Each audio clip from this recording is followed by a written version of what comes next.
Friends ఎలా ఉన్నారు? ఈ పువ్వులేంటో మీ ఎవరికైనా తెలుసా అసల? వీటిని శంఖం పూలు అంటారంట. ఇవి శివుడికి చాలా ఇష్టమంట. ఇవి చిన్న శంఖ పూలు. ఇవైతే వచ్చేసి పెద్ద శంఖం పూలు. పెద్ద శంఖం పూలు శంఖం అంటే ఇలా ఉంటాయి కదక్క. మరి మా అందరికీ తెలిసి ఇలాగే అనుకుంటారు. మీరు. కానీ ఇవి అయితే చిన్న శంఖం పూలు. ఇవైతే శంఖం పూలు అంట. నాకైతే తెలిసింది. ఏంటి కలర్ వేరేగా ఉంది అనుకుంటున్నారు. స్క్రీన్ కొంచెం కలర్ అలా వస్తుంది అంతే ఫోన్లో. మీకు ఇంకొకలాగా చూపిస్తాను. పైన ఉన్న మొక్కలన్నీ కనకాంబరాలు. ఇవైతే వాటర్ కోసం మా వాటర్స్ అయితే ఇలా కడిచ్చేశారు.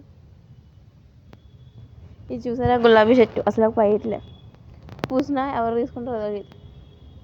ఇవైతే అసలు ఎంత క్యూట్గా ఉన్నాయి పువ్వులు చూసారా. అసలు చాలా బాగున్నాయి. ఒకే చోటనం పడిగా వైలెట్ వైట్ చాలా బాగున్నాయి ఫ్రెండ్స్. అయితే పూలు అయితే వచ్చేసి ఇంకా ఈ క్లైమేట్లో ఈ పువ్వుల్ని చూస్తూ ఇంకా అలా ఫ్రంట్కి వెళ్దాం అనుకున్నా.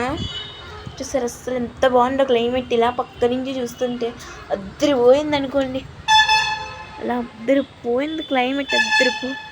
ఇంకోండి అక్కడ వేప చెట్టు. ఇంక ఇలా నడుస్తూ ఉండాలనిపిస్తుంది.